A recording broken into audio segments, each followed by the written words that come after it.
Halo guys, kali ini kita kembali sebentar ke Vietnam. Karena Vietnam ini punya rencana untuk mengurangi jumlah kementerian dan lembaga negara yang mereka punya.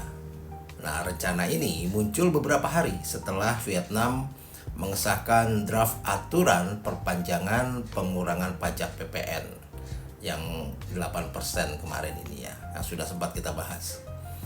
Nah, ini Vietnam gimana ya? Apakah Vietnam ini punya rumus gitu? Kalau keberhasilan mereka adalah dengan membuat kebijakan yang berbanding terbalik dengan Indonesia, atau Vietnam ini bodoh atau gimana ya pemerintahannya ini? Karena yang terjadi di sini kan ya seharusnya kan ya pajak itu dinaikin, lalu tambahinlah kementerian-kementerian sama lembaga negaranya gitu ya, pakai istilah macam-macam lah, tambah staf khusus lah, utusan khusus lah ya, agar semakin banyak juga kue yang bisa dibagi. Apa nggak belajar dari Indonesia?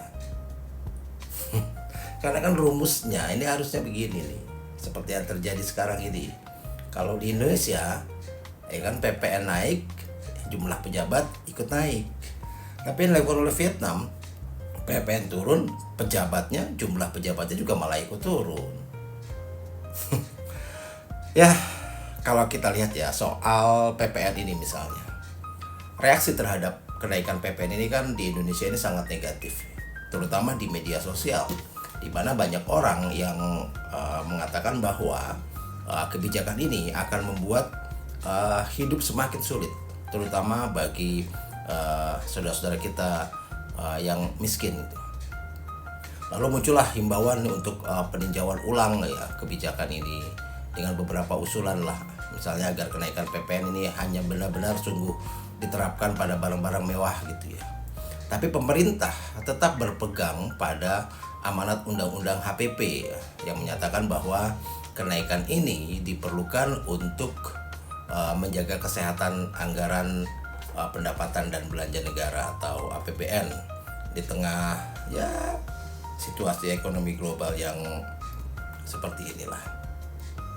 Nah, meski dibilang katanya yang naik ini hanya barang-barang mewah, tapi ya kita sudah membahasnya ya bahwa nggak jelas nih yang dimaksud dengan kemewahannya, yang barang mewah ini yang mana.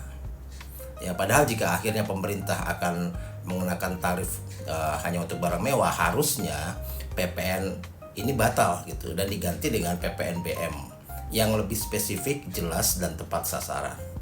Tapi pemerintah tetap egois lah. Mereka mengerahkan buzzer-buzzer untuk membungkam kelompok-kelompok atau mereka-mereka yang menuntut pembatalan PPN 12%. Nah, salah satu statement yang disebarkan secara template oleh buzzer-buzzer ini soal PPN 12% ini adalah bahwa PPN 12% ini tidak berpengaruh terhadap hidup kelompok menengah gitu, yang suka nonton konser, langganan Spotify, yang paling berisik lah kata mereka. Padahal kata mereka nih kelompok menengah nggak merasakan itu. Padahal ya nggak ada yang salah dengan aksi protes yang dilakukan oleh kelompok menengah ini. Kenapa?